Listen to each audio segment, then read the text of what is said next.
Tassa bhagavato arahato samma sambuddhassa. Namo tassa bhagavato arahato samma sambuddhassa. Namo tassa bhagavato arahato samma sambuddhassa. Good morning, everyone. So today will be, I couldn't deliver a handout this week. I was a little bit involved with some work. So this lesson would last for 2 weeks actually. Therefore, I'll hopefully give a full handout by the next week. So far we have discussed all what was mentioned under the conditioned realities. If you remember the chart, we are talking about the ultimacy of the Theravada tradition. We initially introduced what are the ultimate natures that can be truly found within the existence and also beyond the existence. So then we divided it in two groups as the conditioned realities and the unconditioned realities. Conditioned realities are the natures that need the support of other natures for their arising and also for their sustaining. Then unconditioned realities are the reality that doesn't need any support of any other reality for their existence.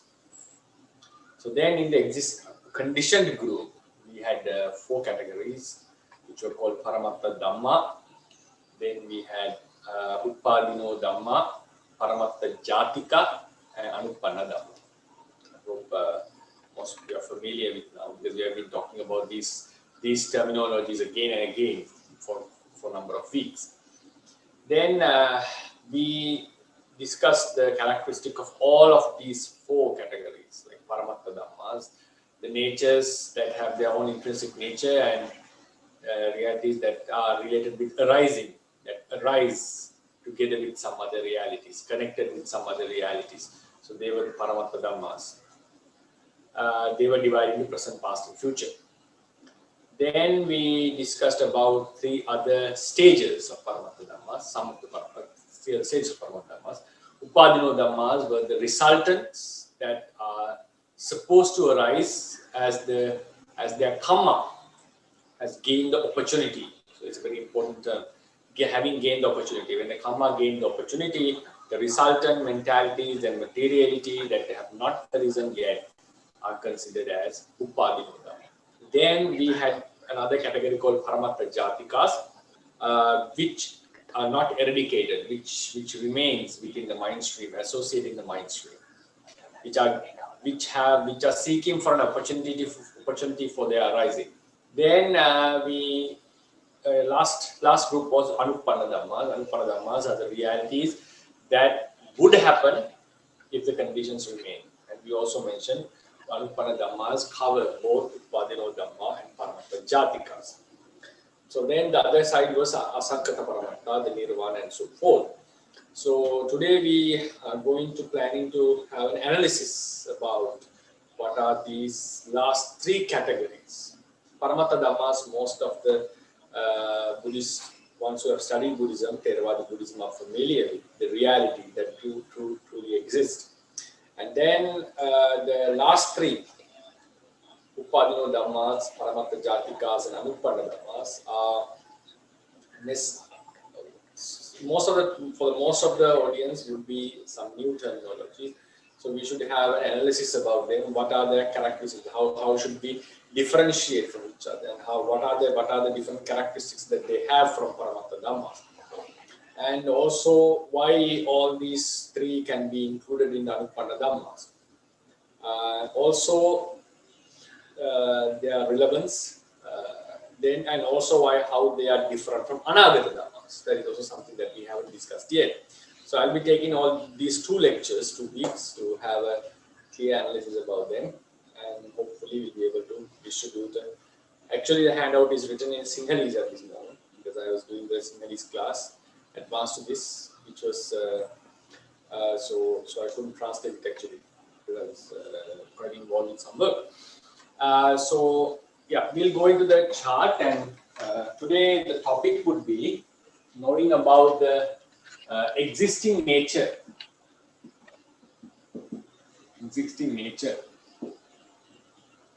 of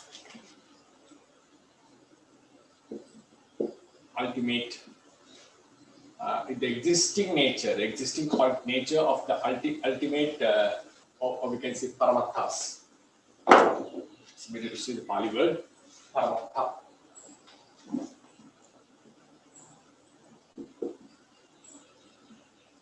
Existing nature of paramattha. So paramattha, when we say paramattha, it's the bigger group. The bigger means the entire group. So paramatthas were divided into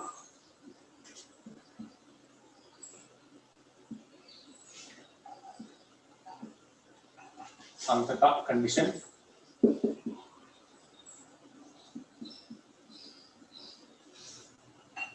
and asaṅkhata.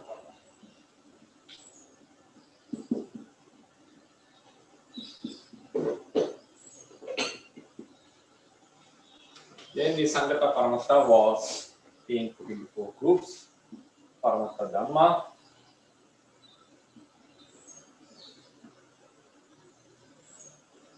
then Paramattha Jatika,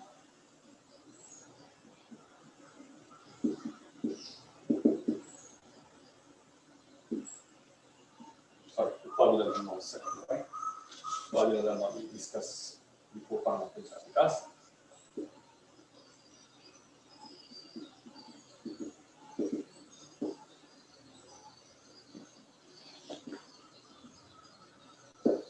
Then we have Paramattha Jatika.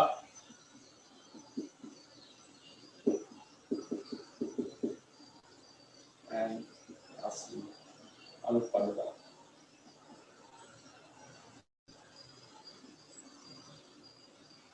In our Saṅkhataparamattha group, we had 5 Paramattha unconditioned realities, which we'll be discussing in 2 weeks. Then out of them, other than this group, was Panyati. This was the chart, main chart. So to be considered as Paramattha, something to be called Paramattha. What is the main characteristic? The main characteristic of a Paramattha is that it has its own intrinsic nature. If anything can be verified in terms of the 4 modes, which can be known with wisdom, it may be the analytical, investigative wisdom, and if something can be abandoned, if something can be developed, and something can be attained. If something fits into any of these acts of the sasana, we call it a paramattha. It means it has its own intrinsic nature, its own intrinsic quality, the basic characteristic is. So, in terms of that having an intrinsic nature,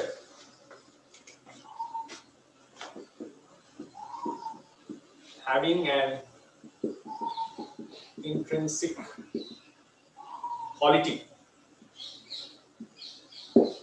in terms of this criterion,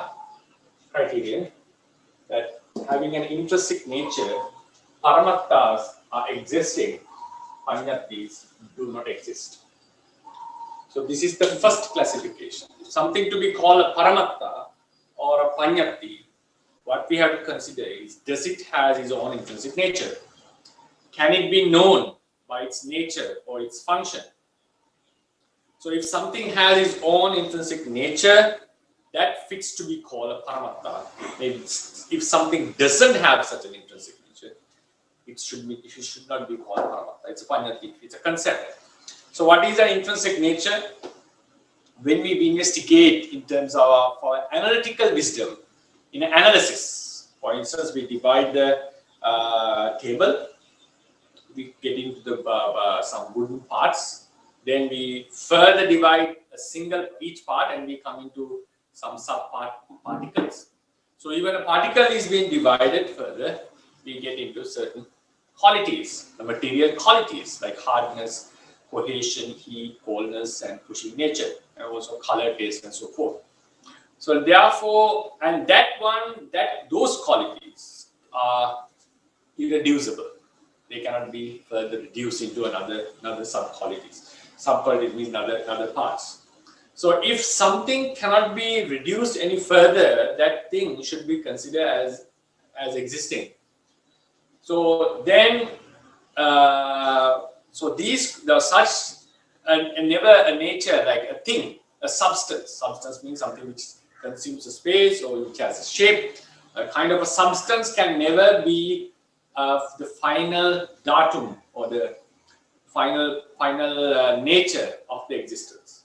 So therefore, always in Theravada Buddhism, we are talking about qualities. We are talking about natures, and a nature has its intrinsic quality, means it can be known with wisdom, with the analytical wisdom, not with the normal day-to-day life wisdom. So when we have that analytical wisdom, we are able to verify the existence of these intrinsic natures. And then it doesn't mean that in our day-to-day life we don't experience the Paramattha. We do experience the Paramattha. When we see the color in open our eyes, we are sensitive to the Paramattha's. So, but the thing is that we always mix it with concepts and try to get into a wrong idea. That's a different case. But we are sensitive to the Paramattha's intrinsic natures. If we hear a sound, then we are sensitive to the sound. Sound is the ultimate nature, according to Theravada tradition.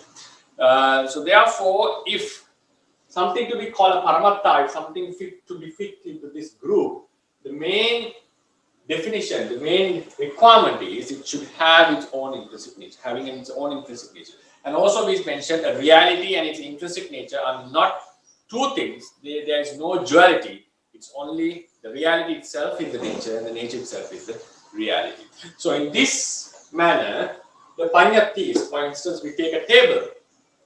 Table doesn't have its own intrinsic quality because it is a constitution of some other natures, some other qualities. It's not a one thing which has its own existence. So therefore, it falls into the panyatti group, the concepts. It is not an ultimate reality. So the basic criteria to decide to fall into this group is having an intrinsic quality or intrinsic nature. Then among the realities which have the intrinsic quality, so normally we divide them as chitta, cetasika,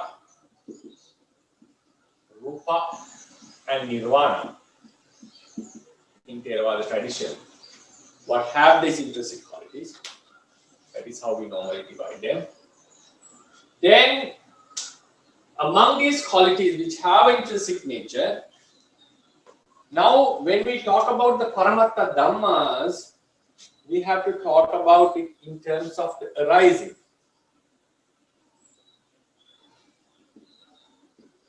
In terms of arising. So a reality which have its intrinsic nature sometimes have arisen and passed away. Some realities have arisen but not passed away yet. Some have not arisen and not passed away. So in terms of arising,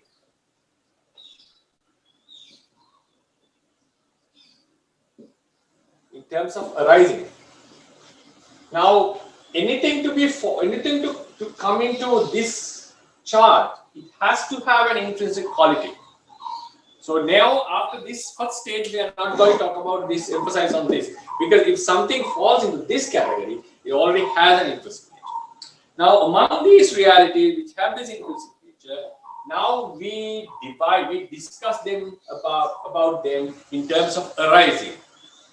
Arising means they become obvious to us because they have come into the existence. Then what are the realities that are not arising are the potencies, the potentials that exist within us but haven't come into the state of arising. It means they are possible to arise, they would follow our mind stream, we are bound with them, but we cannot observe them as separate mental consciousness or mental factors or rupa. We cannot see them as separate entities as we can observe a certain mind which has occurred in our mind stream. As we can observe a certain rupa, the hardness within our body. So these potencies, the other part of the arising. Now, the reality in terms of arising, when we discuss, it falls into the Paramattha Jatika. these realities which have intrinsic nature, when you talk about them in terms of potencies, they fall into these groups.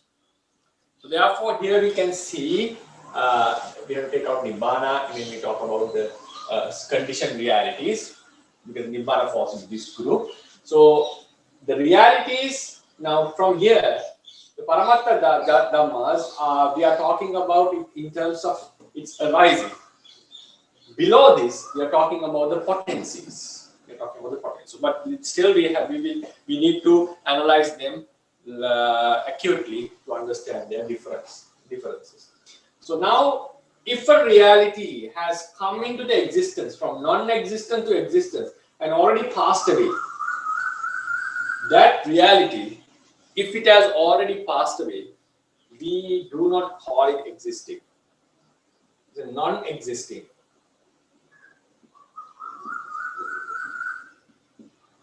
Or not existing anymore.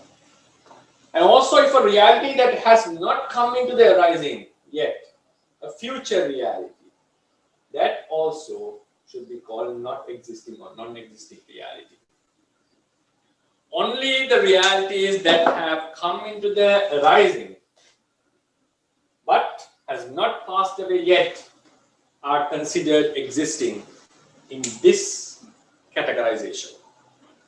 So now, when we are talking about the word existing, we have to look into it in different ways. Now, in the first stage, what is existing means to be considered something as existing, it should have its own intrinsic quality.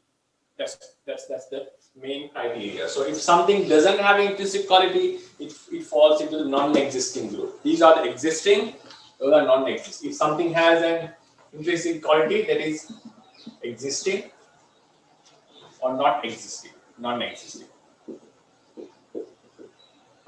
Now within the existing group, when we talk about the qualities in terms of arising, if something has arisen and passed away, if something has not arisen yet, both these realities, the past and the future realities, are considered non-existing again within this group. In the first stage, when we talk about the entire group, all of them have to be considered existing. Why is that? Because they have their intrinsic qualities. Even a past reality, even a future reality should be considered existing. Paramattha can be verified with wisdom. Why? They already had an intrinsic quality. They will have an intrinsic quality when they arise. So within this group, all the realities are existing. In which terms? Because they do have, or did have, or will have an intrinsic quality. It's not like the Panjantis. But when we go zoom into the Paramattha Dhammas, when we are going to analyze these existing natures in terms of arising, what has already arose and passed away, but has not arisen yet, are considered non-existing. The reality which has arisen but not passed away yet is considered existing. So this is the reality we consider as existing in this stage.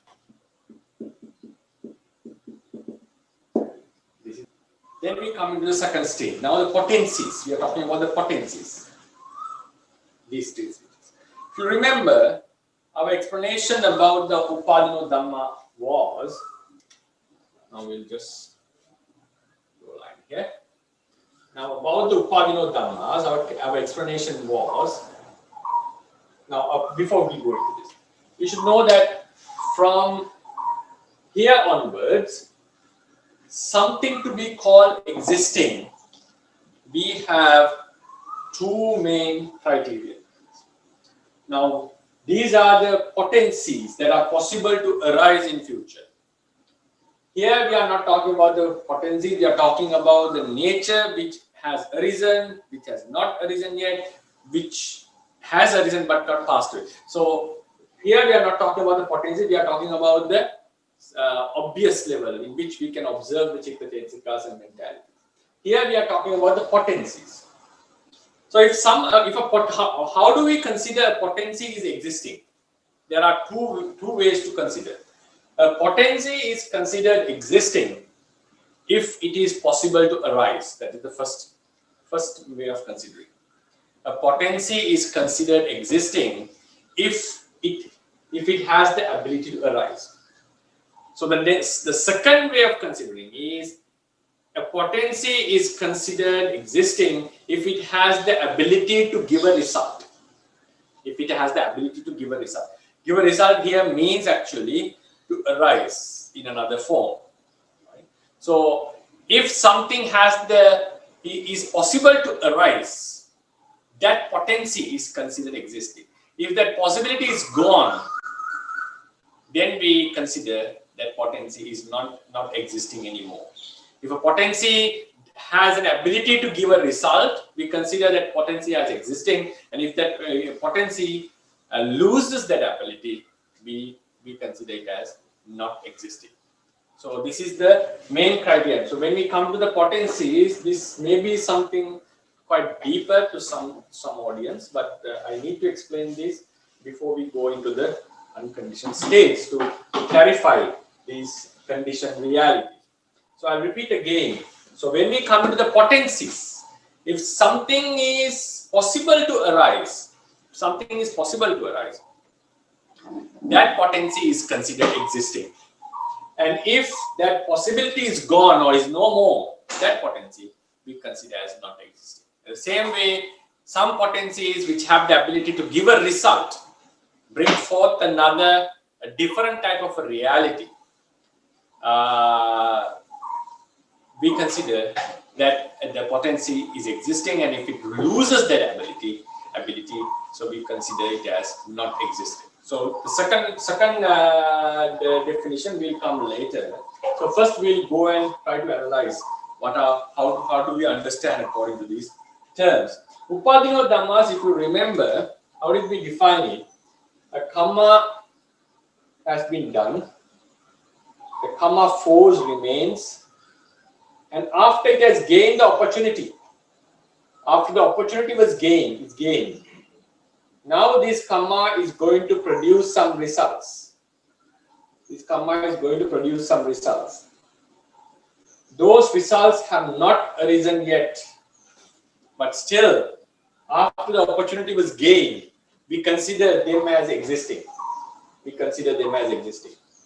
So now a karma, after karma has gained the opportunity, we call this opportunity.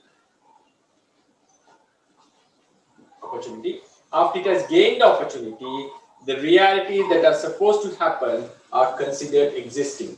So here, what we have to consider is, even though we draw it here in this way, what we have to focus, our focus should be at this point. Because these are the realities that are going to happen in future. So in terms of categorization, to be very, very accurate, they fall into the anagata, future realities. So when we are talking about the potencies, we have to focus at this part. There is a possibility. So if that possibility, if the conditions are there, if the karma has not been suppressed by any means, these realities are considered existing as a potency. At this level, it's existing.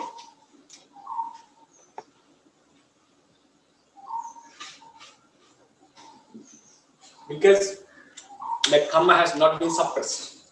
So karma gained the opportunity. We are supposed to be born in a hell or a good or bad destination. But we are not born yet. For instance, close to death. So we are not born there yet. So after it has gained the opportunity, before the arising of result, and results are considered as existing. Resultants are considered as existing. So as a potency. So what happens if this karma was suppressed or removed? Its opportunity was abandoned, for instance. If this karma was put down, what happens? These realities, right? These realities go into non-existence. Actually, the existing nature should be, we have to consider here. But I I just consider that these are the realities that have not arisen yet, but we consider them as existing. Then what happens for the easiness? So if the karma was put down, what happens? These realities ceases from the existence and they come into non-existence. They come into non-existence. It means what? Now someone is going to die, so karma has gained the opportunity. Now we are supposed to be born in a good or a bad destination. Still we are in this very life. We have not been born yet. So, but those realities are considered existing. Why? The karma has gained the opportunity. That's the main criteria to decide. The karma had gained the opportunity. So if this karma was suppressed by whatever means because of gaining another karma or listening to dhamma, or we have changed our mind and brought a new karma into action, or we have done another very strong karma which can overcome this the opportunity, the karma which had gained the opportunity. So somehow if we could suppress this karma which gained the opportunity, those resultants that were considered existing already comes into non-existence. Why is that? The cause was put down. When the cause had the opportunity, the resultants were considered existing prior to their arising. So before their arising, the cause was put down by whatever means. These already existing, the reality that were considered as existing comes into non-existence. So that is how we consider. Now there is no potency for their arising. The potency is lost. The potency is considered existing as long as it has the ability to arise. So therefore, in this Upadana group, when the karma was put down, the karma which gained the opportunity is put down, we consider it as not existing anymore. I hope some idea was clearly conveyed. Then Paramattha Jatikas. Paramattha Jatikas are the natures that follow our mind stream, especially the latent defilements, and also we have the karma force, which I'll be talking at the end of the lecture. So the Paramattha Jatikas, the way we talk about the latent defilements, the defiling nature, the anusayas. So they follow our mind stream for countless eons, and whenever they get an opportunity, they arise as a certain reality. So they are considered as existing as long as they have the possibility of arising.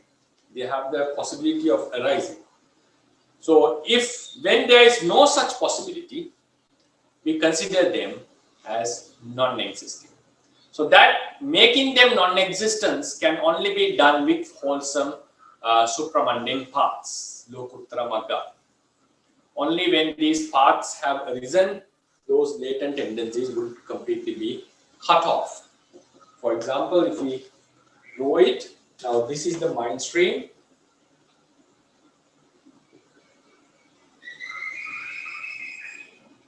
So in this mind stream, these latent forces do follow avidya and tanha.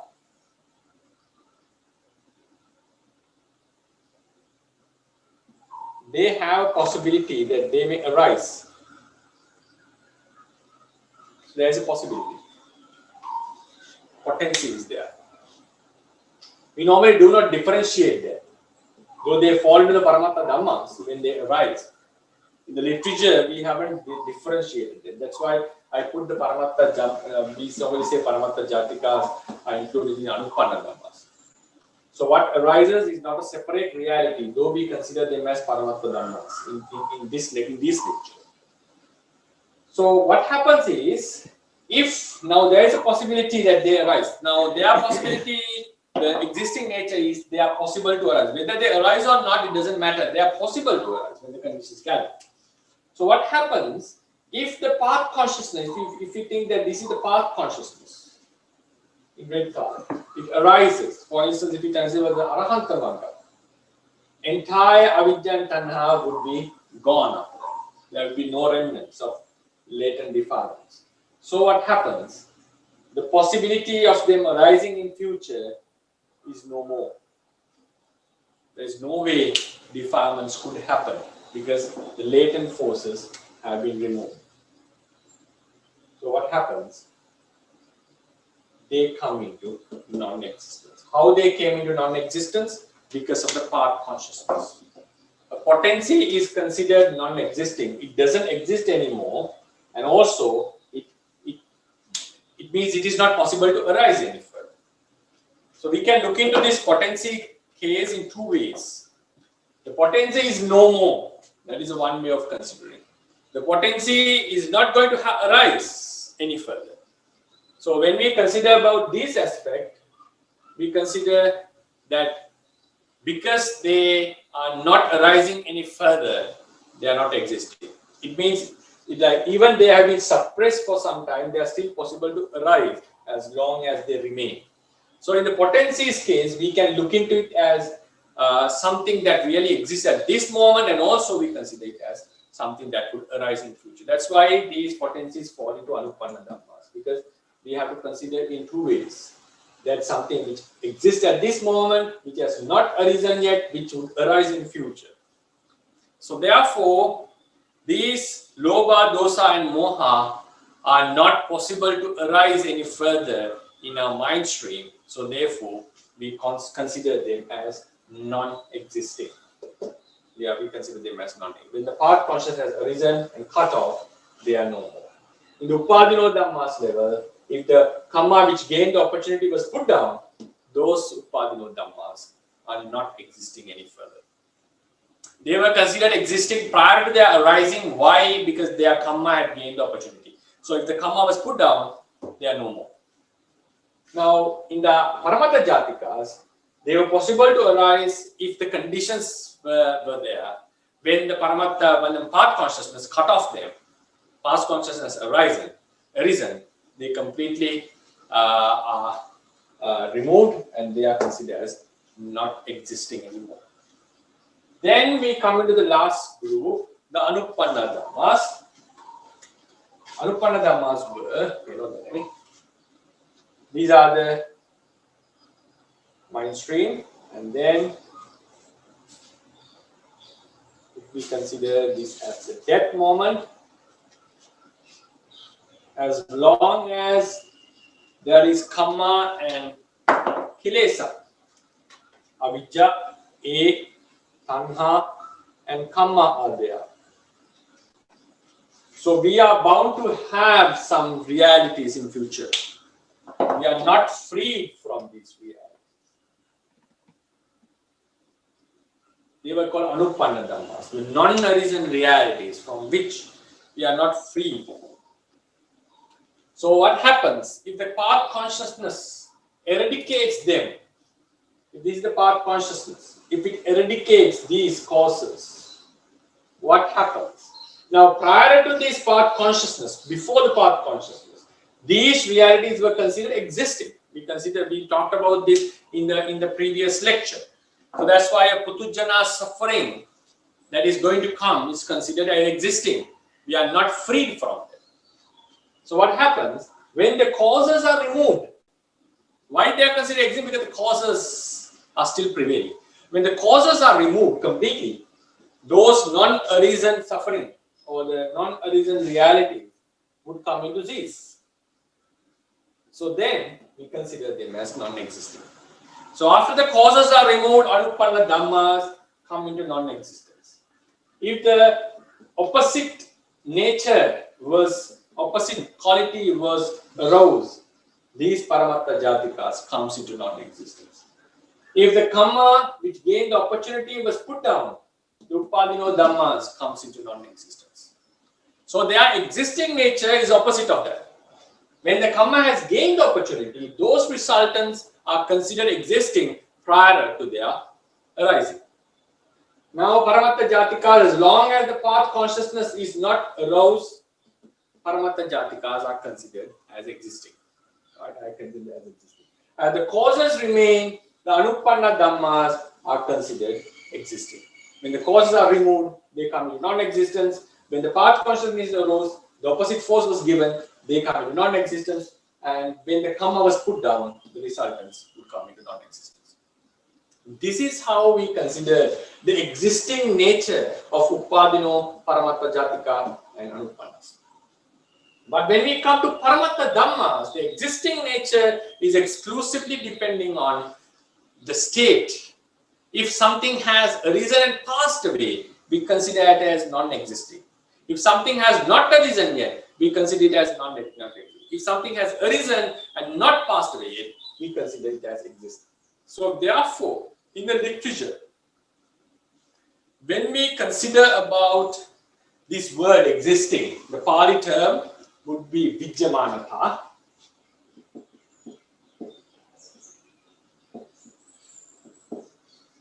Vidyamanatha. The commentators have used these words in miscellaneously without giving any specifications. So sometimes they would say the latent defilements are there because they are possible to arise. That's how they say. They are possible to arise. Not they are considered as existing, not because they are Vidyamana. Because they were mentioned, the latent forces, latent tendencies, the defilements are mentioned here because they are possible to arise, but not because they are existing. What is the meaning of that existing? So the commentators have used the existing term in the first level. So something to be considered existing, it has to have come into this state, arisen and not passed away yet.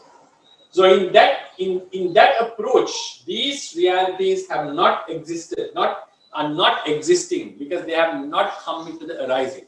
So when the commentators say sometimes non-existing, they are referring in this level. In some places they say the latent defilements do exist, Vijamana, they do exist. Why? The path consciousness, the opposite path consciousness has not been aroused.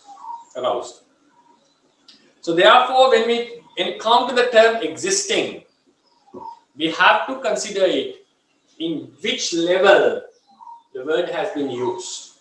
I know this may be something complicated for the newcomers for the Buddhism, but I have to address this because we have to be very clear what is the meaning of the term existing. Now I'll sum up what we have discussed so far. Something to fall into this entire group, Paramatta, it has to have an intrinsic quality. If something doesn't have an intrinsic quality like table or a human, it is a concept. So that is the main criteria to decide. Then out of the realities which have an intrinsic nature, now we have to consider them in terms of arising. If something has arisen and passed away, it is considered as not existing anymore. We say the past is gone, it's not no more there. Don't worry about it. We say no. Well, please focus on the present moment. And if something has not arisen yet, we cannot guarantee how it will arise. It's also considered as not existing. Then, if something has arisen, a consciousness has arisen, not passed away yet, it's a momentary thing, we consider it as existing. So this is out of the realities which have an intrinsic quality, this is how we decide the existing nature of Paramatta Dhammas, not of the potencies. Then we come into these potencies, Upadino Dhamma. What is the explanation, definition? Resultants of a karma which has gained the opportunity before they are arising, prior to their arising, they are considered existing. Why is that? The karma had gained the opportunity. They are going to happen. If the karma was put down by whatever means, these realities which were considered as existing comes into non-existence. So then after the karma was put down, suppressed or removed, we call those Upadino Dhammas are not existing anymore. Then Paramatta Jatika, the latent forces, especially I was talking about the defilements. So defilements are considered existing as long as the path consciousness has not been aroused. Why is that? Still, till that, the defilements are possible to occur, arise when the conditions gather. When the path consciousness has been developed, they become completely vanish, they come into the non-existence. So we call the defilements are no more there. Sometimes we call it kilesakkhaya, the non-existence of the defilements. In some places we equalize it with nirvana. That I'll be discussing when we come to the Saṅkhataparamattha lecture. So that is the non-existence of Paramattha Jatikas. Then there are few lists of Paramattha Jatikas. I'm not taking all how they come into non-existence at this point. Just to give a slight idea here. Anupanna Dhamma, the realities that are supposed to happen, that which we discussed last week. If the conditions remain, some realities are supposed to happen, would happen. So they are considered existing. We are not bound, we are not freed from them, we are bound to them. So if the conditions are removed, those non-arisen realities comes into non-existence. Those non-arisen realities comes into non-existence. So that's why, then that is how we decide their existing and non-existing nature. So I hope now it's clear in terms of Paramattha Dhammas, existing nature depends, they have arisen but not passed away.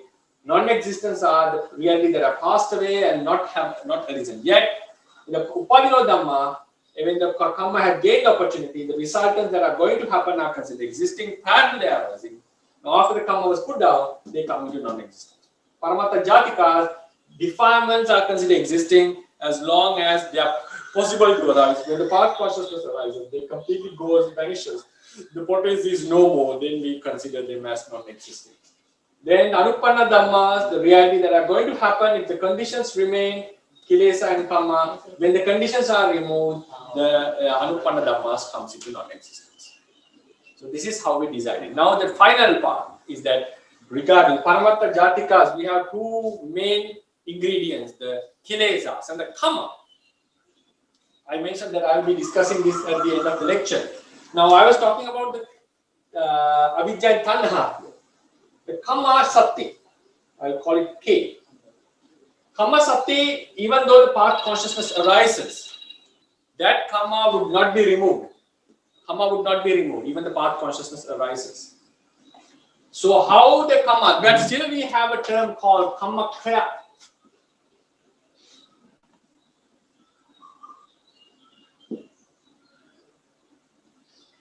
Kama Kriya. Kama Kriya means eradication of Kama. So what is the eradication of Kama? How do we explain? The Kama is existing after the Kama Kriya, Kama is no more existing. So Kama Kriya mainly, we talk about this K, if we talk about K. If you remember the last, the Paramattha Jatika's handout, I gave two terms as Kama Sakti and Kama Samangita.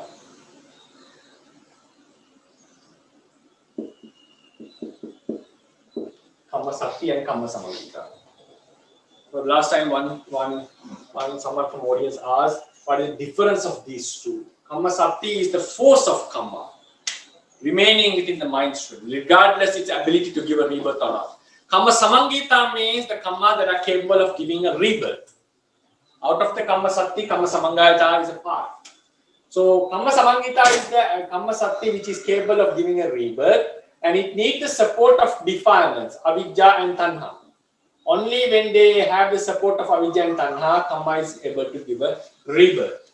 Rebirth means the rising of chitta chetasikas and kamajarupas. Then this Kama Samangita, the Kama Sakti. So what happens? When these defilements are removed, the Kama Samangita loses its ability. The part of the Kama Sakti which could give a rebirth loses that ability to give a rebirth. So when it loses that ability, we consider that Kama Samangita is no more. Because it's just a part of the Kama Sakti. The Kamas which could give a rebirth can also give resultants in the day-to-day life. So it loses its ability to give a rebirth. So then we consider it as not existing anymore. That's what normally say Sankhara Nirodha Vijnana Nirodho. Sankhara Nirodha means it's not the Sankhara is completely gone. When we attain the path consciousness, avidya is removed. When the avidya is gone, the karma loses its ability to give a rebirth. So then that karma is considered nirodha. It's no more. In terms of realities, yes, it does exist as a potency, but it doesn't have the ability to give a rebirth. So we consider it is no more. The karma samangita is no more after the arahant. So that is the third way of considering the ability to give a result. Then here we also need to consider some fact that we do not talk much in our traditions, but which has been mentioned. When karma samangita gives a resultant, vipaka, that vipaka is also considered as a different state of karma. I think that last time we had a short discussion about this. Now karma is done. For instance, karma is done, the karma sakti, and then it gains the opportunity, upattana samangita, which we have not discussed yet. Then the vipaka samangita, it arises. So normally the commentators say these are the 4 stages of karma. 4 stages of karma. It means that when the karma was done, its energy remains and it ripens as a separate state. It's true that they have separate, we consider them as a separate chitta or chetsika from karma. But in terms of the tradition, it's the same karma has ripened. Same karma has ripened. So we normally say the potency which remains in our mind stream is identical, is the same thing which arose as a consciousness, which arose as a mental factor. The same thing should be understood here. The force which remain in the mind stream arose as a mental cluster. It's like the lobha chetasika, lobha potency, which arose as a separate mental state. The karma force arises as a separate mental entities. So that's why we do not consider them as a part of the same thing. Yeah. So now if we consider now this karma sakti, if that karma sakti, it should be supported by defilements, avidya and tanha. If this is removed, this loses the ability to give this result. Then this karma, now they were the anupanna dhammas actually. They were the non-arisen realities. If they gain the opportunity, if one day if the karma gain the opportunity, the resultant would happen. Now, what happens when this karma with avidya and tanha is completely eradicated? These things come into non-existence. Anupanna dhammas comes into non-existence. Now, this karma at this level, this point, we consider it is not existing. Why it is not existing? It lost the ability to give a vipaka. That's the third way of explaining. I will not take much time on this because today's the main emphasis was to focus on the existing nature discussed in our Theravada tradition. Then when we come to the Saṅkhataparamattha, they are the liberation, which I will be discussing later. What is their existing nature? Now, in terms of the conditioned realities, I'll be discussing this same chart again when we come into the overall explanation about the Paramatthas at the end of these lectures. This chart will be drawn again. Maybe it's too small or it's not very clear. Sorry for that, because I didn't have much space to do it. So these are the 4 ways of deciding if something is existing. These conditioned realities. Yeah, these conditioned realities. If something exists, how to consider their existing nature. Yeah. So this will be the lecture. I think I covered everything that I was planning to discuss today. Paramatthas and Panyattis. To sum up, something we call Paramattha, it should have an intrinsic nature. If something doesn't have that nature, it goes into Panyati. And in the Paramattha Dhammas, has to be existing at this present moment to be considered existing. Past and future are considered non-existing. Upadino dhammas, as long as it has the opportunity karma has gained opportunity, result are not considered existing. When the karma was put down, they come into non-existence. Paramattha jatikas, as long as they are possible to arise, it means they are existing, they are considered as vijamana, existing. When the path consciousness arises, they will be removed. There is no potency of defilements arising in the mind stream anymore. So then they come into non-existence. Anupanna dhamma, the non-resistant realities, as long as the causes remain, the non-resistant realities are considered existing. When the causes are removed, they come to non-existence. So these were the things that I would like to emphasize to conclude as a practical daily practical experience. Actually means to look into our lives, practically to understand our lives. Now, to keep them in mind, if we take this as a human being, right? A human being, the rupa is existing, the physical stuff, then the consciousness and the mind, mental stream is working. So if I draw it in this way, it's working. Now, if you consider this is the present moment, there will be some consciousness to happen. There will be death one day, and then now we consider about ourselves. This is the mentalities. Nama. Now it happens.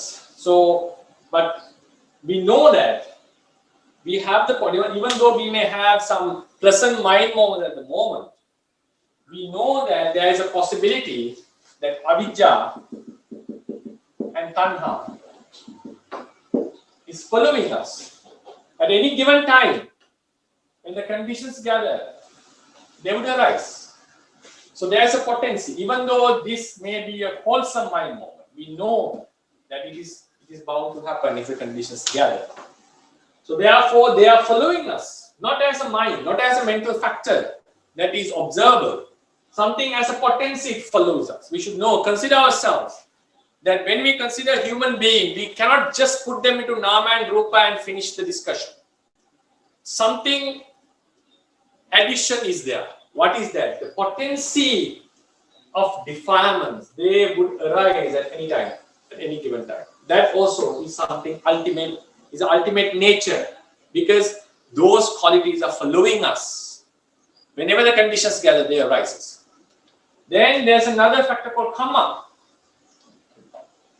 When the karma is supported by defilements, this karma would gain opportunity one day and produce results which have not arisen yet. So we are bound with them. We are bound with this suffering. So now when we consider ourselves, if this is ourselves, yourself, conventionally we call panyati. Yourself is a panyati. There's nothing called a self. It's a bunch of rupas, collection of rupas.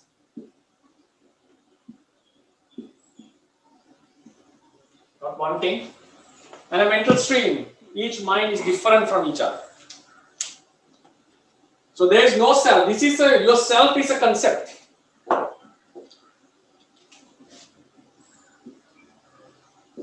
Why? It cannot be its intrinsic. It cannot be found as its intrinsic nature. It's a collection of many things, constitution of many realities. So it's not one thing. It's a concept. So this is the ultimate explanation of a self. Now there are rupa, the material stuff, and the mental stuff. These are the past.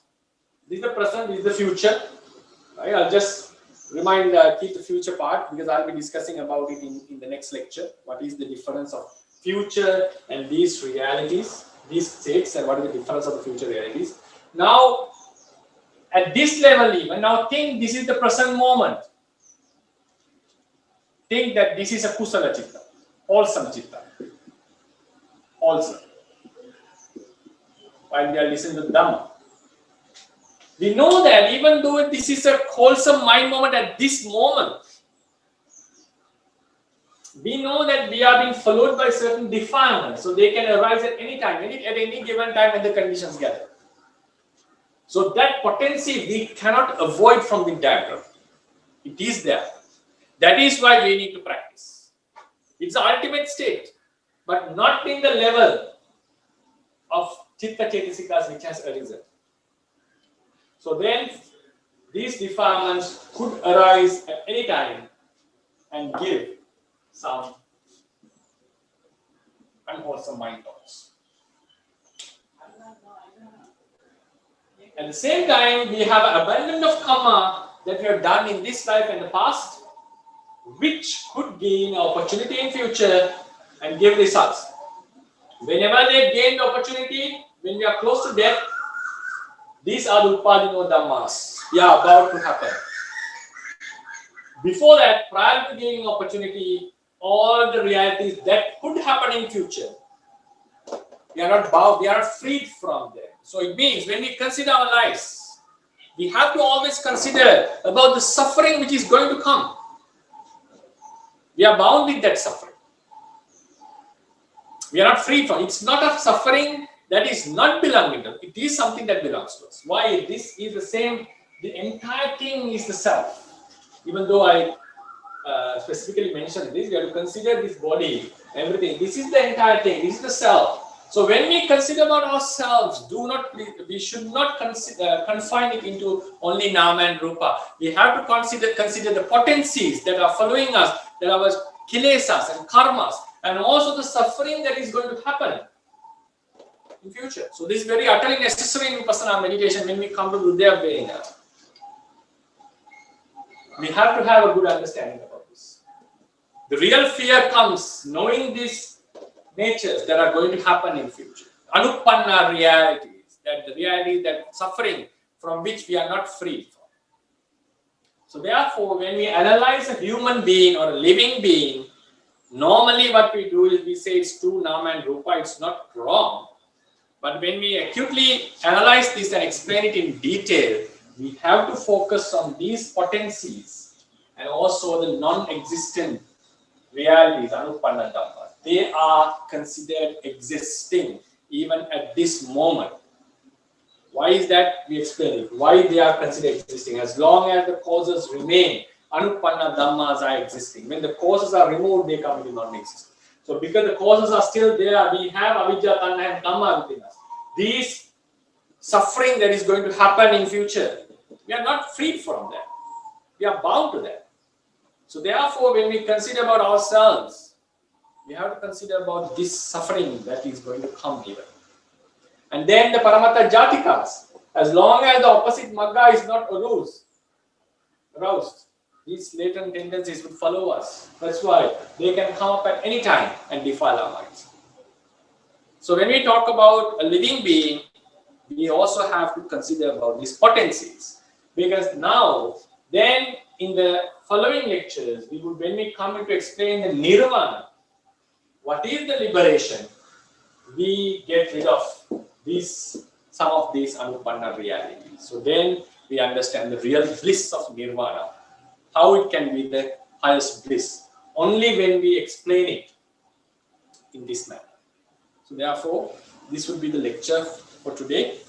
So we discuss about the existing nature of Paramattas, and I will be extending the lecture to the next week as well to come into more subtle topics about this, and then we will move into the Saṅkhataparamattha. Next week will be how to name them and so forth, and then how they are different from the future realities. Then we move on to the Saṅkhataparamattha's the week after next. So I will open the forum for the Q&A session. Oh, okay. Thank you, Bhante. So hello, everyone. So if you have any questions, you can raise your hand or you can put your question in the chat box.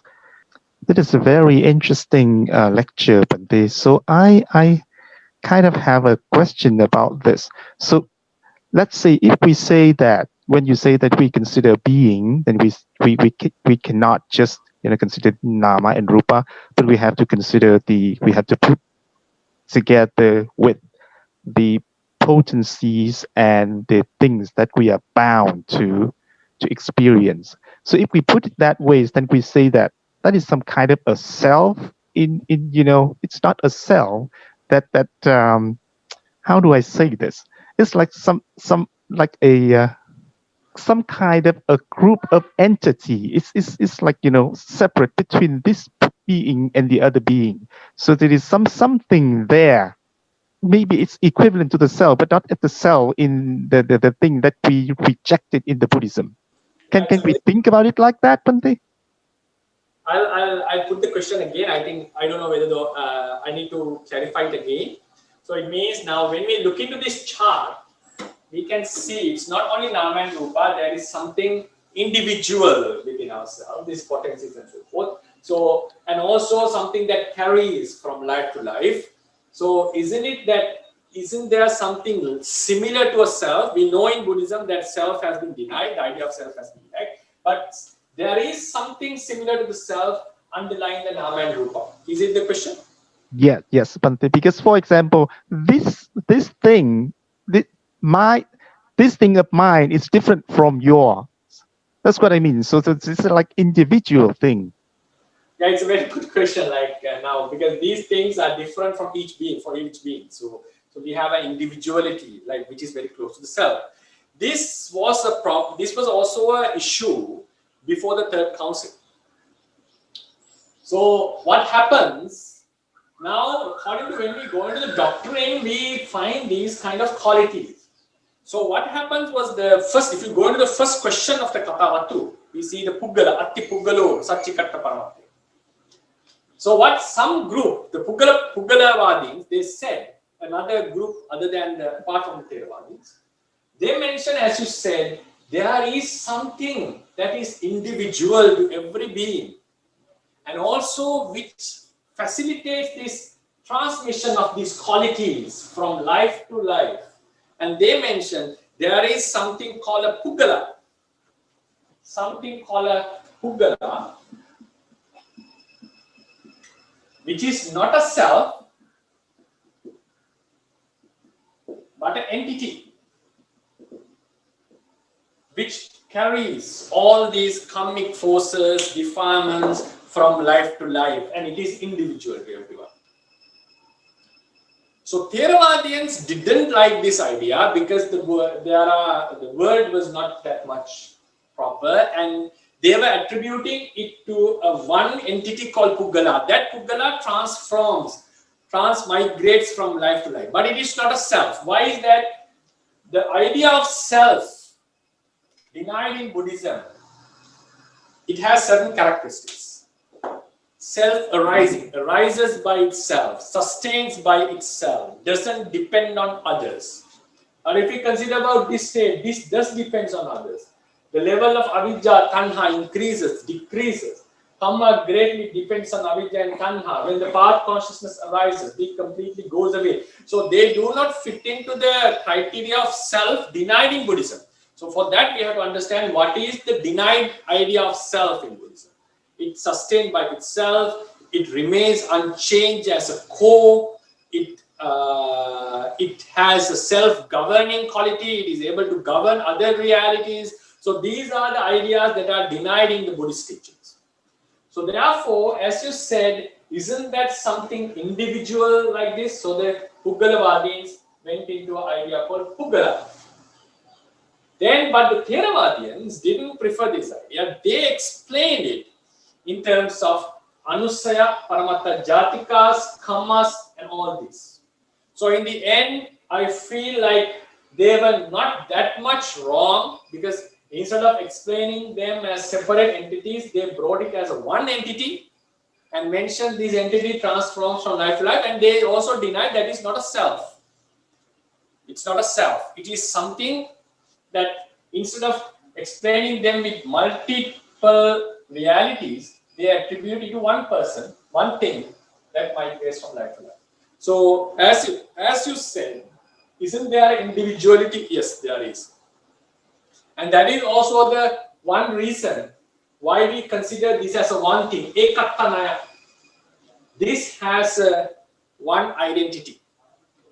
Is it a self? Then we have to find out what is the self denied in Buddhism. For that, we have few characteristics of selves. Self-governing. It has the ability to do as it likes. It has the ability to control over other realities. It sustains by itself. And also it sustains by itself, and it is the unchanged core. So these are the characteristics of a self that has been denied. I see. Thank you, Bante. So does that mean that, so let me see, all of these forces constitute, let's say, an individual? So does that mean that when let's see, when this being attain nibbana, then all of these forces are destroyed? You mean the parinirvana, right? Yes. They will not remain here. All right. Thank you, Bante. Yes. So actually, now if we go into Paramattha Jatikas like Vasana and so forth, their non-existence happens for Arahants at the Parinirvana. Some of the Paramattha Jatikas cannot be completely terminated while living. Even some of the Paramattha Jatikas of Buddha, even like Asaya, it's like his Ajasya, his Asaya to support the beings, to help the others. So they get destroyed at the Parinirvana. Please go ahead, Sayale Punya. Good morning, Manny. So I have few questions. So first, when you mentioned about the arising nature in the Paramattha Dhamma, so that arising is refers the Upada moment or the Upada and the Titi both moments? You mean this, right? This? Yes. There will be no, we have two explanations. Arising, persisting, passing away. Right? So now we have like this is the arising stage.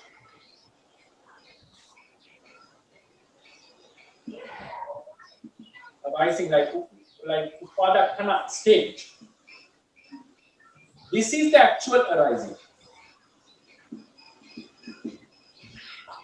Right? This is the Titi stage, this is the Banga stage, like vanishing stage.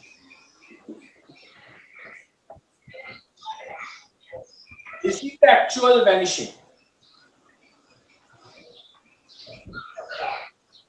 So when I say coming into arising means after this moment, until this moment, reality is considered as existing. So whether it's Titi moment, arising stage, Titi stage, Banga stage, doesn't matter. As soon as the moment of arising, the actual moment of arising, this is the arising stage. Then someone could ask the question, what is the difference of arising stage and arising moment? So according to Paramattha Dipani, arising stage means, arising is the act of coming into appearance from, coming into existence from non-existence. It was not there and it's now there. So this has a certain speed, arising speed. That arising speed is something plus.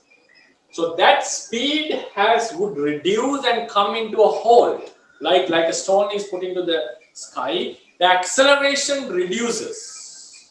With time. The acceleration reduces, but it still it goes, and then at a certain time, first its acceleration reduces, and then its speed also starts to reduce. So likewise, now at this level, its growing speed reduces and comes into a hold. Then what happens? It starts to fall down. So arising stage means that in the stage with that plus force, it's still going on. But it would come into a hold. So that is the entire phase of arising. But the real arising happens from this mode. The real passing away happens from this mode. So as soon as something has arisen, even though it's in the rising state, the Titi state or Banga state, still it is considered existing. Existing means coming into, from this moment, it's existing. We don't need to talk about this type. Okay, thank you, Bani. So in the Bahya Sutta, when the Buddha said the Ditamadam Pavisati. So like that, they are talking about the Paramattha Dhamma moment. The Buddha was talking about it. Yeah. They were talking about the Paramattha Dhamma. Yeah. What about this? Something that is a Paramattha Dhamma. Just consider it as something has seen, not as a self. So another question is from the another participant, because today he couldn't join because he has a meditation retreat. So this he was asking about the time and space. According to his understanding, the Theravada tradition do not reject the subjective reality. So if the time and space is not objective reality, so can we say is the subjective reality? Because some Bandi, some other monks said, when we say the time and space is actually because our like attachment or like a Vebanasa or something like this. So how can we understand the time and space according to the Theravada tradition? So I think I'll be discussing on this topic at the end of this session, like the Paramattha session. So shall I take it that time? Otherwise, it will be a completely something apart from the topic. So I'll take it at that lecture. I'll be talking about time and space in brief in a future lecture. Okay, Bandi, thank you. Please go ahead, Robin. Okay, Dr. Ryan. Thank you, Dr. Ryan. Good morning, Bante. Bante, I have two questions. The first one is the main questions. So I would like to ask about maybe our understanding of the existence. So far from attending this lecture, Bante, like I understand that all the nama and rupa have the avijja and tanha as the producing force, Bante. Is it correct in this way, Bante? It's like this. Now, always life starts because of avidya and tanha. If the life didn't start, none of the nama rupa would exist. So in that manner, we can say all the nama rupa has avidya and tanha as the origin. It's a linear origin, not a direct cause. Okay, Bante. It's not a direct cause. Like because someone is born, all nama rupa happens in that life. Why is born? Because avidya and tanha. So therefore, if avidya and tanha are the causes for the rebirth, all the nama rupas of suffering in that birth is caused by avidya and tanha. It's a linear. Okay, Bante. Then, as we know that avijja and tanha are like unwholesome things, Bante. So, like, we have like many grades of existence. This one is inferior than this one, and this one is inferior than the higher one, like that, Bante. So, can we say that for each existence like that, it's just the better version of unwholesome things, Bante? For example, or like for example, maybe the best existent, the best beings is the Buddha, Bante. So can we say that Buddha like is the best version of the things that is produced because of unwholesome factor? It's just the best version, Bante. Or can we understand it as like avijja and tanha at the state of anusaya is like neutral, Bante? It's not unwholesome because like good existence and bad existence has that indirect cause as the force. Or is it still another way to understand it, Bante? Anusaya, avidya and tanha is always unwholesome. And all existence are based on unwholesomeness. All existence are based on craving and ignorance. All existence. So, and why I think the question comes, we have explanation, akusala produces unpleasant things, kusala produces pleasant things.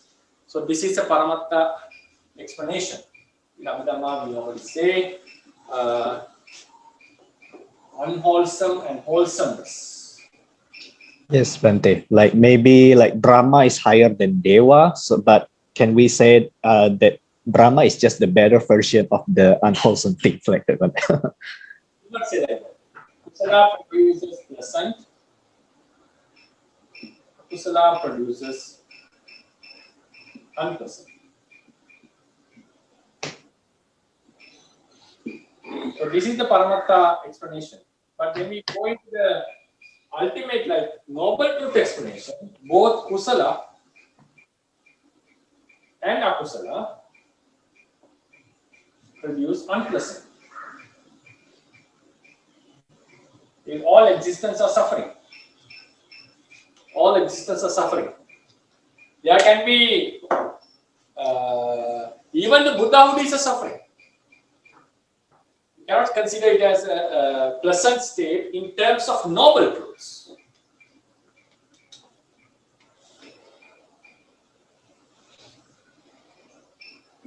In terms of Paramattha, ultimate truth.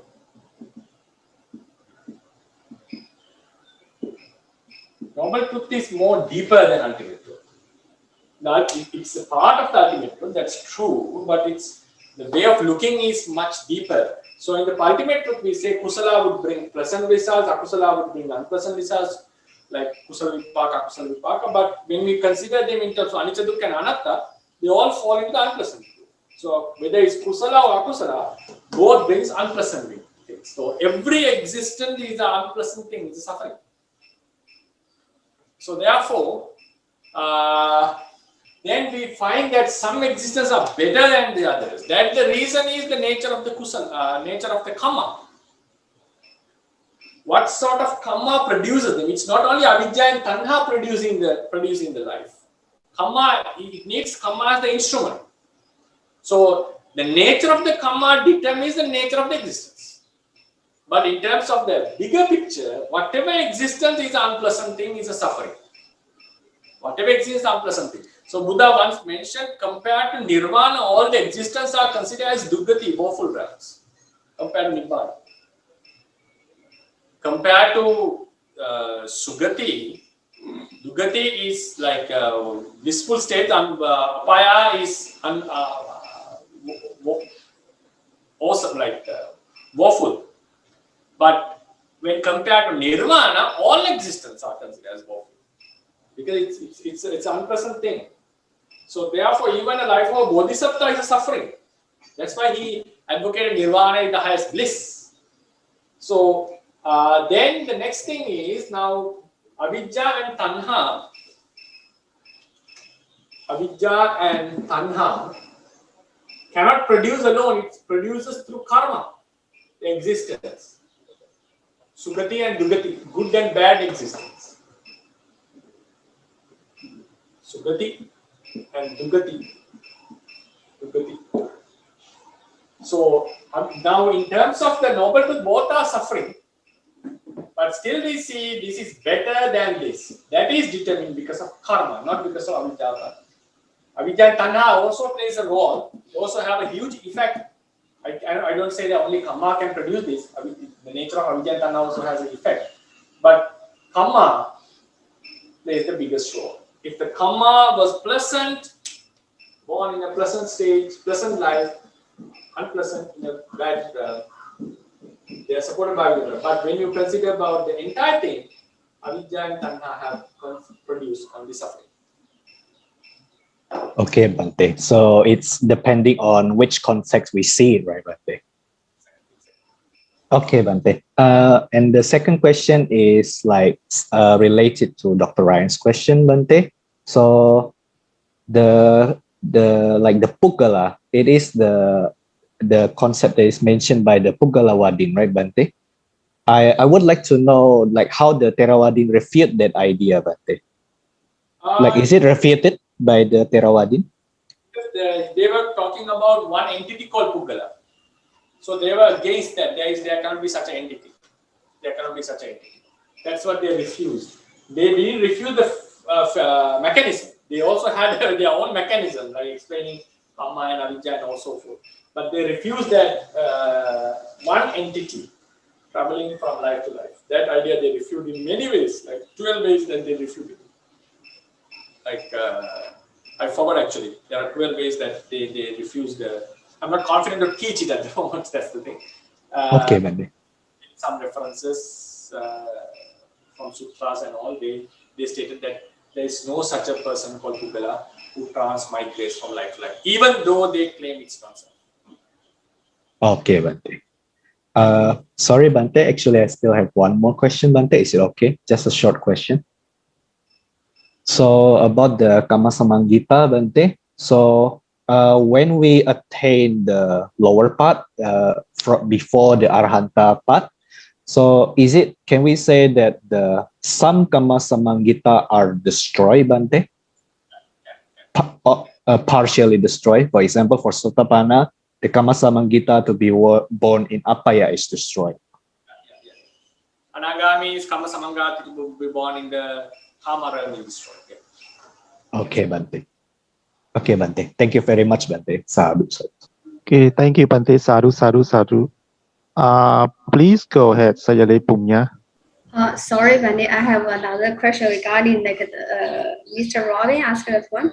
So, like when we talk about the Upanisya Pajaya, so the Purima, Kusala Dhamma, Akusala Dhamma, like that type, how can we understand according to like this process?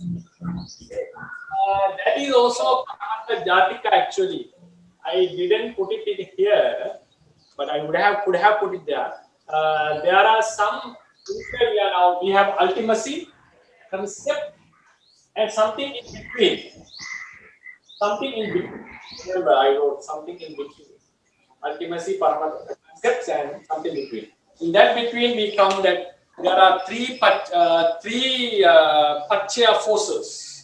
Anantara Samanantara force, Asevana force, and Pakatupanisya force. So they are also something that are not existing. So what happens? A certain Rachita, right, according to the Paramata Dipani, a certain force like Upanisya would remain and would follow the mind stream, and they causes many good wholesome deeds to happen. The Pachya force, the Upanisya Pachya force. And also, as like Dr. Ryan they asked, what about paramis? Also, like we can either attribute it to Upanisya or we can have it as a separate force. So I will talk about them. Then you can ask, why didn't I put it in the Paramattha Jatikas? I didn't have the confidence to do that. So to be safe, I'll discuss it as something apart from Paramattha and not falling into Paramattha. Okay, thank you, Bante. Sadhu, sadhu, sadhu. And yes, there is no more question, Bante. I wish you all the best and thank you for joining. And may this merit the assistance for the prolongation of the Buddhist teaching. Buddha Sasanam Chiram Tiktatu, Buddha Sasanam Chiram Tiktatu, Buddha Sasanam Chiram Tiktatu, Sadhu, Sadhu, Sadhu.